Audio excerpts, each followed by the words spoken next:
Hi,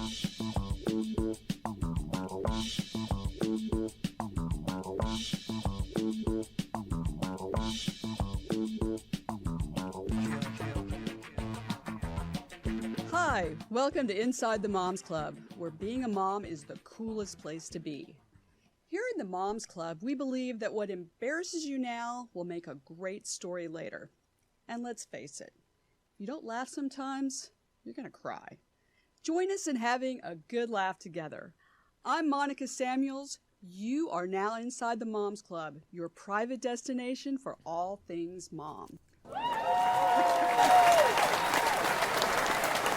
Hi, moms. Welcome to Inside the Moms Club. I'm Monica Samuels, and I'm here today with my special co-host, Raha Dixon. Hello, Raha. Hi, everyone. Hey, Monica. Thanks so much. I'm here in Los Angeles, and so we're so excited to have Raha here, who has, if you don't know a lot about Raha, she has written for the LA Times, People Magazine, In Style. She has a company called Tailor Made. She's just an amazing woman. But one thing that some of you might not know about her and me is we are both recovering lawyers. Oh, yes. So I feel like this is my opportunity to ask this question because I don't get to ask many attorneys this question who have children, because you have a 10-year-old son and I've got two older kids. Do you think that the inclination to be a lawyer is it nature or nurture? Because what do you mean by that?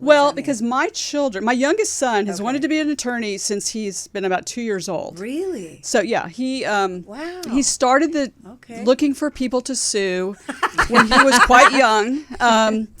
And if it wasn't do we have a lawsuit here, or can I sue that kid, or what? A kid you're 3 years old, he's in preschool, a kid hits him in the face with a teddy bear after stealing it. What can we charge him with? Theft, assault, battery, or is it simply a tort, But he always wanted to know that. And even to this day, if a professor upsets him or something, I feel like we could sue over that. That's amazing. Now my oldest son, who has no desire to be an attorney, he's like flat out told me, I keep trying to suggest law school. And he's like, no, I never want to be a law school. Wow. But even when he was 5 years old, he would argue or make points like an attorney. Really? So, yeah, like I remember one time we were at the Magic Kingdom and we asked him if he wanted to go ride the Pirates of the Caribbean. And he thought for a minute, and he said, no, I don't want to ride it for 3 reasons. Oh. And so he went through the 3 points, which, is like, that's more like feels more like a legal kind of thing. I want to know how you raise these kids. Well, see, that's what I'm asking. Like, did I do something like I shouldn't have done? I mean, like, now you have a son. Does he ever look at people or say, hey? I like to blame society for things like that and not myself. But I will say there is a litigiousness in my son that I don't see in my nephews and my niece who were raised in Australia. Mm-hmm. So maybe that's it. But I remember there was one time at school that one of the teachers told him that he could do something. It was his turn to go to a certain part of the school. And then another teacher, when it came time to call the names out, didn't call his name. And he said, I have to go. I need to be on that list. I know I was told. And then the teacher said, no, I'm really sorry. That was a mistake. And he said, if that other teacher was right and you're wrong, I'm going to sue you. Oh. And I thought, wow, is that me? Same question. Yeah. Is that me or is that society? Who? But it's got to be a little bit of the parent. We have to take responsibility. Maybe we have to take some responsibility. Now, I really do. I will take responsibility if he becomes like, Clarence Darrow or something. Like this is great. I did good here. But I've always wondered that because my kids. Yeah. Now I'm very big on justice. Like I'm a real justice oriented person. So in our middle school, they had a rule where the parents could not advocate for their children. Like if you had a complaint, the parents were not allowed to come. Yeah, the parents. They didn't want to see the parents because it was between them and the child. Wow. Never. So I said to them at one point, I said, you are a 35-year-old teacher. Right. You're talking to a 13-year-old kid. Exactly. And I'm an attorney, and so my profession revolves around me advocating for other people on their behalf. So maybe I instilled that a little bit in the kids. that I think we for have to sure. seek justice at all times. Justice is the most important Now, thing. justice might also get you a C in the class because then the teacher hates the mother and it's a whole other, thing happens. But Listen, we're not here to make friends. That's we're right. Here to be good people. That's right. And create justice. I'm okay with that, That's Monica. right. That's right. Well, good. Maybe we should train other parents on how to. That's what we need to do. Since we gave up the law gig, we'll just do that instead. Well, we are very excited today. We've got a great show today, and we're very lucky today. Our guest is actually with us today, and she's speaking on a very important topic that is really important to all of us right now. So our guest today is Dr. Ta-Taneisha Thames, Yes. and she is a clinical psychologist, school psychologist, and health and wellness expert. She has a company she started called Serenity Optimum Nutrition. She has her own podcast called My Health Matters, and she is the proud mom of a college-age son who is studying computer science in Paris, France. Wow. So I'm a little jealous of him right now. And so we're so excited to have Dr. Taneisha, as we will call her today, here with us today on the Moms Club. Hi, Taneisha. Thanks for joining us today. Thank you. Thank you for having me. Thank you very much. Feel very honored to be here. Well, thank you for coming. So I really want this particular show to let's hone in on the important things that moms would want to know about their kids and mental health and what's going on with school right now. Because to say that we've been through a lot is like a true understatement. True. Yeah. Very true. So I guess the first question I would have is, with the kids having been in, studying online and now back in the classroom, what do you see as the biggest mental health concern that people in your position are noticing with kids? And I imagine it could be based on age group. You might see something different with the younger kids and the older kids. But if you can share that would be great. Yeah, a lot of what we're seeing is anxiety, social anxiety. Students trying to get back to, I guess, what you would call normalcy at a time where we as adults don't even know really what to do. And over the past few days, we're finding out that in California, there's going to be a lift on the mask. However, in Los Angeles County, that's not so. Yeah. So there's just more confusion, that's going on for the kids and for the adults. Can I ask you, when you say anxiety, how does that manifest? Like, what does the kid do that that's an anxious kid? It's not so much it's an anxious kid. It's just they're not really knowing where they fit in. Okay. There's no security. Are we going to be at school today? Am I going to be able to see my friend tomorrow? Not knowing. Sometimes it manifests in behaviors that are not suitable for learning, disruptive behaviors, crying, depending on the age level that children are. So it can show itself in different ways, but a lot of it has to do with insecurity, the unknown, not knowing, but none of us know.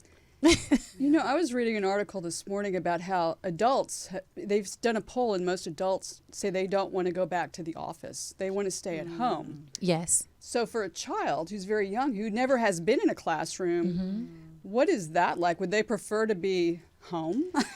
It's hard enough when you send your child off to kindergarten. A lot of times they cry the first day. Yes. Yeah. But Very are you true. seeing a lot in the younger kids that it's even a bigger adjustment to even go to school to begin with? Yes, it is. So then that anxiety only increases, especially when they're younger. I had the same experience when I had to drop my kid off at school, although it didn't last very long. He was happy to get away from me.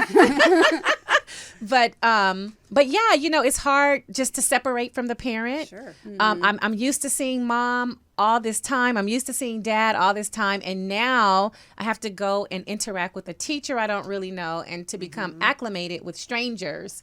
So that on top of, just having to learn how to socialize in a school setting it's a lot. It's quite a bit. I'm one of those adults. I don't want to go back in the office. I'm afraid of COVID. I'm afraid because we don't really know it. We're just kind of winging it, and winging it has not been a good thing. So imagine us as adults at our ages. I'm hearing you say that the kids are going back and they're thinking, how do I talk to my teachers? You guys at home, you're probably thinking, oh, my kid is experiencing that. Yeah. So imagine you have 20 kids going back to school, Yes. not knowing how to deal with the teacher or the other students. That sounds to me like a lot of disruptive behavior for one poor teacher to have to figure out. It is. And my heart goes out to teacher. I could never be a teacher. I just don't have that type of patience, but when you take that and you couple it with the fact that for almost 2 years, these children really did not learn very much. They didn't, And I really fought the school system because we need to be better prepared. The world is moving in a fast pace towards everything gearing towards technology, but yet we don't know how to teach children on computers. It's sad. So I think that there could have been learning if there had been a plan in place. And online learning has been around for over 20 years. Right. So why did our kids not learn? I just don't think 10-year-olds are supposed to be in front of a screen for 6 hours. You know what I mean? I agree. It takes away from the socialization. Yeah. And now he's back at school. Sure. And the social anxiety is like one of the number one things that we're seeing. So my next question for you is, what can you do as a parent, for all you guys out there, for us, to assist the teachers in this? Because it takes a village, right? It One does. teacher can't do it for the whole class. How How much effort does a parent need to put? And what can we do to help our kids reacclimatize? Sure. Well, as parents, what we have to realize is that the job of teaching children does not belong to the school system. Oh, man. It belongs to us as the parent. Yeah, I'm sorry to say it. Newsflash, It is not the school. I had a parent call. She was so angry, but your kid is acting up, ma'am. Yeah, right. And these other 19 children have the right to learn without the teacher having to take their time away to teach your child how to behave. And the parent said to me, well, it's your fault. It's the school's fault because he's at school more than he is at home. Well, how is that possible? Number one. But number two, take responsibility for your child. Now, what I can tell you is that in many school districts, parents are not allowed to come on campus still because of COVID. Students and staff are not allowed to come on campus unless you have a current COVID test. Right. Every week, we're testing. You got to be COVID clear. So parents are not allowed to come on campus and to volunteer. So guess what? You have to do your job at home. We have a job to do. We sure do. Ooh, I like that. It's interesting, too, that how long this has gone on, because I did some research about how kids coped with the Spanish flu of 1918 and what happened with those kids. Sure. And it started in 1918, ended in about 1922. They missed 4 months of school total. Really? And yet they didn't have the therapeutics. They didn't have a lot of the things that we have now. And then I read, well, what were those kids doing during those 4 months?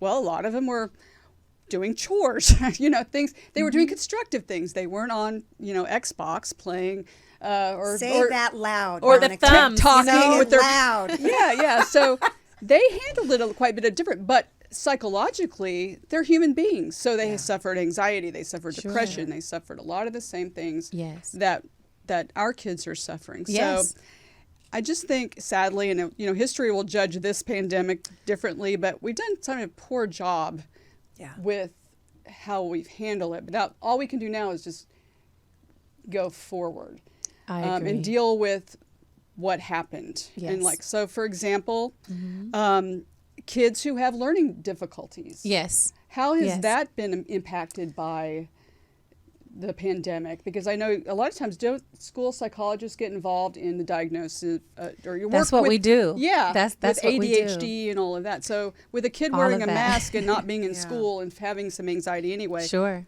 What have you seen there, and what can a parent do that has a child that's been in that situation going forward?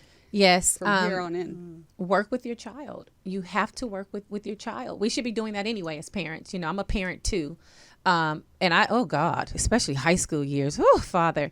But you have to work with them. Each one of us have a different modality in terms of how we learn best.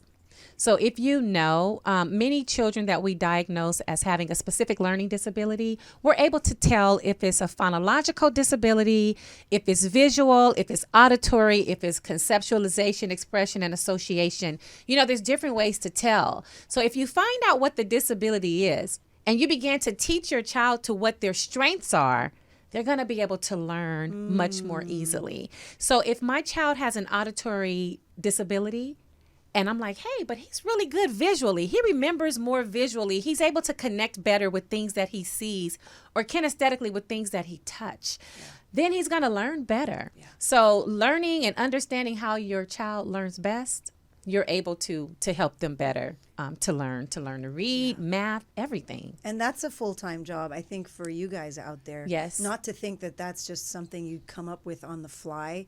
I mean, I have friends who are in therapy just for this purpose, and they have worksheets that they fill out and diaries and journals that help them to do exactly what you're describing. Mm-hmm. So I think, don't think that it's just an easy thing, and be ready to put in a lot of hard work, because it will pay off. It does pay off. It does. Yeah. I discovered that my child had attention deficit disorders. Wow. Inattentiveness, he's just not the hyper kid, but inattentiveness. And then he says, Mom, you have it too. And I'm like, okay, son, what are we going to do about it? You know, I'm in the boat with you. What are we going to do to change it? I love that. And so I was able to give him some strategies, as well as strategize myself, you know, and we just got better along the way. So really working with the school psychologist and being a team, and you gotta be a team. It always works best when you're able to connect with the school, the home, and the community. That's it. You know, it's the ecosystem of the kid if you want to improve the outcome of their development and learning. You have to consider that. Yeah. Yes.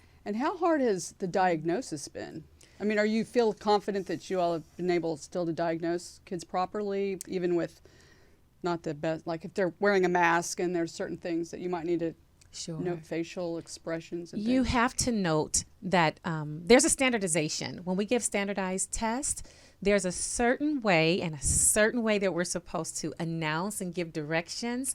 But one of the things that we do, we have to protect the integrity of the test, but also the integrity of the child, and just make it known that, hey, we're wearing a mask. We have protective gear in here. It's not quite the standardization. And then each psychologist or school psychologist in these cases should announce, you know, this either did or did not have an impact on the outcome of the assessment. So each assessment and each assessor is going to be different. For me, after 25 years in the game, you know, I can't just look at a kid and tell, but I am able to monitor myself with respect to how I'm administering different tools. I'm able to observe a child to tell, even outside of the tools. After so many years, you don't really need tools, but if you're able to properly observe and look at the history and have a conversation with the parent, that's going to give you a lot of insight with respect to what most of the issues are. So you can feel like you're still getting good diagnoses with kids, even for me. All of this. I can't speak for all of them. Well, you've had 25 years. That's true. I better know something. If your school psychologist is a newbie, then maybe that's a whole different situation. It's a bit different, you know, but Okay. Well, great. Well, we have to join us our Zoomer moms, and they have questions for you. So welcome, Zoomer moms. Hi, Zoomers. So I will go around and introduce each one. First, we have Jennifer Marsh, who is the mom of a son and a daughter, and to some degree also a mom of 3 dogs, which I don't know which is taking more of her time lately, but it's a very full-time job. Leslie Harrell, who has a son and a daughter. Hi. And Lisa Morris, who is the mother of 2 beautiful daughters. Welcome, Zoomer moms. Welcome to the Moms Club. So let's start with Jennifer. Jennifer, do you have any questions for Dr. Taneisha? I do. I mean, so many questions. I really appreciate all you had to say and sort of validating what we've been through. I feel like so I have a son with like a litany of learning differences, and he was just chugging along all the way through middle school, doing great. So the pandemic hit when he was in 8th grade, and, you know, he had managed to cope, and he had a strategy for meeting with teachers and doing all those things. And then COVID interrupted that. And he never identified as a kid who was anything other than capable academically. But now he has this whole new identity as someone who struggles academically. That was a gift of COVID. Yeah. And so we're struggling to get him back on track and realize, like, not only do you have to get back to your old tactics, you know, we're a year and a half down the road in high school of meeting with teachers and, relearning on your own, but you have to do it with, high school's gotten harder and you have this big hole in your learning that no one's addressing. Absolutely. So we have to basically potentially spend this whole summer relearning all the stuff that in theory he learned in 8th and 9th grade. Yes. I mean, so what are your best strategies for managing that for him? Like, again, we need to reframe his identity, because right now he is misidentifying as a kid who is not a good student when he's been a good student his whole life. So we have to, I don't know, other than, kind of hitting it hard this summer, we're just not really sure how to go at that. He has a real sense of loss of identity, and, we're trying to figure out how to fix it. Yes. One thing I will say to you is, okay, so he's lost like a year and a half of school. And let's say if he was an 8th grader and now he's a 10th grader, like you said, there's a lot of information that is missing. So when children are returned and they're returned to the grade that they would be in, which I take a little issue with that, because there is learning that takes place in steps. So when you place a child who is in the 8th grade, but they've missed 9th grade and 10th grade, but they're returning as a 10th grader, all of that information is missed, and they're being taught as if they're a 10th grader, maybe in the middle of the 10th grade year. So no one's going to feel successful there because there's so much information that is missed. So as parents, the only thing we can do, we have to go back to school. We have to become an 8th grader and a 9th grader and a 10th grader and begin to teach them the fundamentals that were missed. And once he gets that information, he may then begin to feel successful again. And like the student that he was pre-COVID, it takes a toll in many different areas. In terms of socialization, what is he doing for fun? Does he do anything for fun? He does. I mean, I think he also identifies as an athlete. He's a 3-sport athlete, so he plays lacrosse and football and basketball. And that's been a godsend, because the school really did allow them to be together as a team and practice as a team while COVID was happening and while they were doing kind of pod learning and distance learning. But, it's for him, like the social life outside of sports and outside of school kind of hasn't developed in a normal high school way. And that's something that people aren't really talking about, is how like social relationships outside of school, even relationships with girls, they're just not what they kind of have missed that year and a half of development. And I'm sure it's worse for younger kids, really. Yeah. It is, because they don't quite know how to cope or have had any experience. But let me ask you, does he spend a lot of time indoors, video games? What are some of these other things? YouTubing, things like that? Yeah, so it's funny. He's not a kid who does a lot of, he's never on the computer really, other than to do schoolwork. But he is, because he likes sports, he's outside a lot practicing lacrosse and basketball. Sure. But, and so we're not that worried about him like spending too much time. He's a busy kid, so he kind of has to come home, buckle down, do his work, get to bed. And he's kind of on a tight schedule in terms of getting everything done, especially because, he has to retake a lot of tests. We now have tutoring, which is new to his schedule. So he's having less free time than he used to because of the learning loss. Right. And that's just like, suck it up, buttercup. This is just what happened because of the pandemic. It's no one's fault, but you have to manage it. So we are trying to really find more ways for him to have fun that are outside of, all this new stuff he has to do just to get back to where he was. And that is important. Their free time is very important.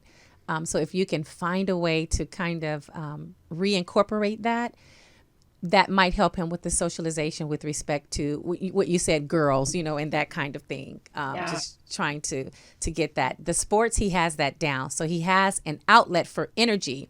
But you got to also think about the outlet for emotionality, where he's able to try to have a girlfriend or date, or those kinds of things, if that's what you're allowing at this point. But free time is very important as well, just their time. But I get it, so much information has been lost, so much time has been lost, and we want them to learn it, but we can't And I'm not saying that you are, but we just have to be careful with how much time we're requiring of them to catch up, or to make it up, because we want them to be successful adults in society. But at the same time, that free time is very, very important. And I'm glad to hear that he's not on video games, because that was an issue I had. Yeah, we've all struggled. One time I took a bat and I just, I did. I'm so glad you said that. That's reassuring coming from a psychologist. I did. I had it. That's okay. It's okay, Mom. I'm glad to know Let that. it out. Yeah. Leslie, do you have any questions? Wow, listening so intently to what you're talking about, and I guess kind of what hit me was the whole, we need to go back and go back to high school and learn what they're learning. And, I think what I struggle with that comment, or, I have a junior in high school, and, when you have a junior in high school into senior year, you're literally so trying to transition them out of this whole under my wing, you've got to figure it out. You've got to be able to launch and all that. And so for me, I feel like that's a giant struggle to do that. And, so, I mean, not so much, just more conversationally and maybe not so questioning, but I think the question that comes out of that is, there's got to be a balance, because of course we're all trying to get back to normal, and we're all trying to get back to doing things as well. So like for our adult, mom mentality and just adult mentality, we're dealing with our own struggles of how we come back into society and socialize and do all that. And then we've got these kids, in our case, in Jennifer and I's case, we have high school kids. And so it's really it's that natural already ongoing give and take of freedom versus us being in their way, and freedom versus us being in their way. But to me, that seems like a little bit more of a struggle than us just stepping in and kind of relearning, biology or, algebra 2 or whatever it is that our kids are doing. So it seems like it feels a little bit different. What are your experiences, I guess, and related to that, how are the teachers in high school specifically kind of wrapping their brains around getting these kids? Because they also got to get these kids into college. I mean, they got to graduate them at this point. They're not going to pass them on to somebody else. They're the end of the road. Right. So in my experience, I had to go back to school with my son. I mean, it was either that or he was not going to graduate. And this was pre-COVID. I had to learn. I had to relearn algebra. I had to relearn trigonometry. And I was very angry about it. Very angry, because why aren't you paying attention in school? So it is far worse. I agree with you. We're still in pandemic. But for me, that's what I had to do. And I will tell you, my son graduated from Long Beach Poly High School in 2018. And a year later, he said, Mom, I got to thank you. Aww. If it wasn't for you, I would not have graduated high school. He just didn't know he was going to graduate high school. But what I had to do, I had to make sure that he was enrolled in a community college. And if you guys don't know this is what I've learned. If you're enrolled in a community college, let's say you're taking English, right? At school, in the high school, it counts as 5 credits. Really? In the community college, it's 10 credits. Ooh. So if your child is behind in credits, community college, as long as they are working with the high school that they're at, that could be an option. That's good. I didn't know it until I had to just get in it, to find out about it. And so I try to tell as many people as I can, because it was a real struggle, especially as a single mom for the past almost 22 years. It was hard as heck.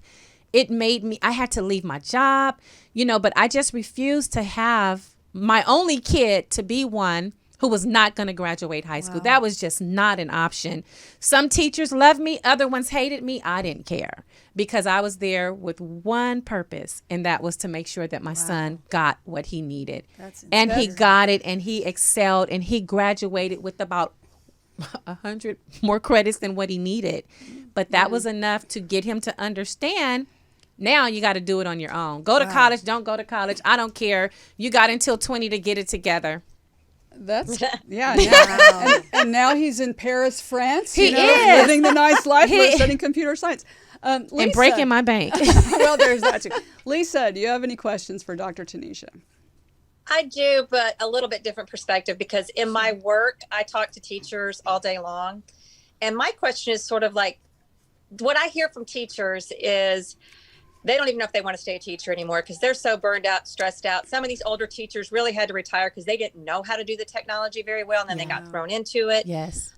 So my question is, I know that teachers have to partner with the parents to, recognize these anxieties and all these things that are happening. But what kind of support do you see in the schools for the teachers to keep them wanting to even see a kid's problem, and kind of keep them motivated and that kind of thing? Because I'm concerned that a lot of the teachers are just, going through the motions because they're not getting support either. They might be having their own anxieties and things, as y'all have all mentioned.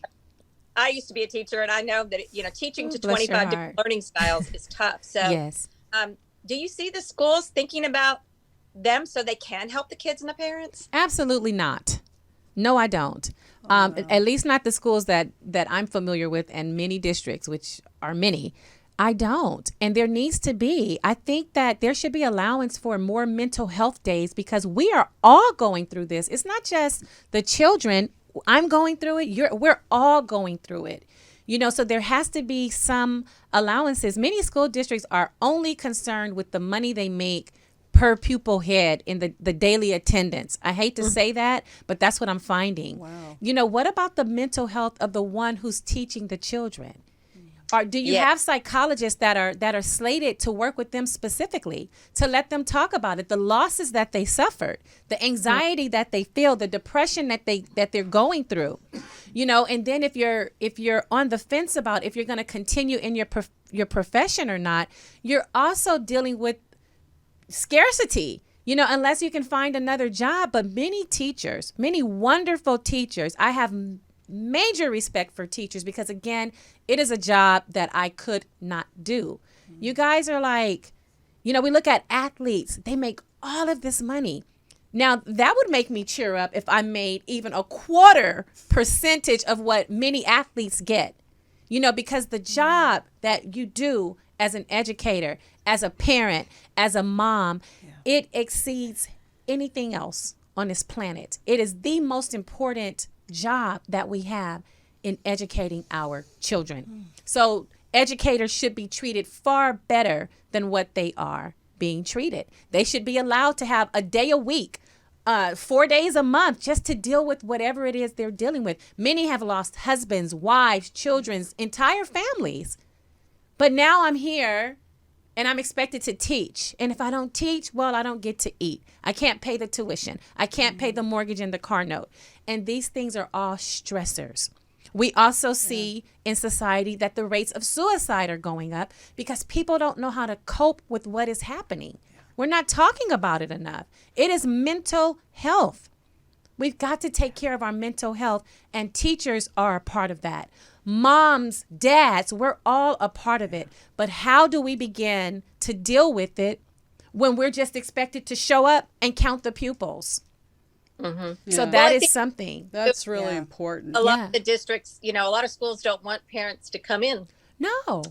Want to teach them and have them stay at arm's length. But then I hear teachers, like I said, I talk to them all the time, and they'll say, well, the parents don't care. Well, I think you're running them away at the same time when you won't let them see the books and you won't, it's like, you should let them be a little bit more in the game too. Yeah. Let them take a COVID test too, like the students do, like the staff do. It's really important, and as parents, certainly we want to support our teachers because from what I'm hearing, you're going to have to learn even more algebra too, and everything. If we lose teachers, you're going to really. I just got some anxiety. You're going to be really not very happy. So support your teachers and certainly your kids and the parents. Absolutely. And thank you so much for joining us today. This has been really informative. I mean, there's just not even enough time to discuss everything. Sure. We can look for your podcast, My Health Matters. Yes. Do you have Instagram, or where else can people? Yes, I'm all over. Well, let's hear it. Where can we find you? So the podcast it streams through Patreon, and it's Rollout Digital. And my show is on Sunday mornings at 11 a.m. Pacific Standard Time. My Instagram is Dr. Tati923. I've had it before I became a doctor. I just knew I was destined for greatness. But it's DRTATTIE923. And you're going to see me in a lot of different lights, so don't judge me. You know. Well, thank you so much again. Thank you for joining us. And thanks to our sponsor, Good Company, which is a thoughtfully curated women's clothing and home store featuring emerging and established designers, vintage pieces, and home goods. And you can find them on Instagram at goodcompany.shop. And you can find us on Instagram at Inside the Moms Club. And we have a website, Inside the Moms Club, which is great. We invite you to join us on social media. And thank you, Raha, for co-hosting. This has been really fun. And thanks to all my Zoomer moms. It's just unfortunate we are now out of time, which this time always goes by really fast, unfortunately. But we'll be back next time with more celebrities and extraordinary moms just like you. We know your me time is precious and valuable. Thank you so much for spending it with us. Remember the Moms Club motto: if you don't laugh sometimes, you're going to cry. So keep laughing, moms. We'll see you next time on Inside the Moms Club.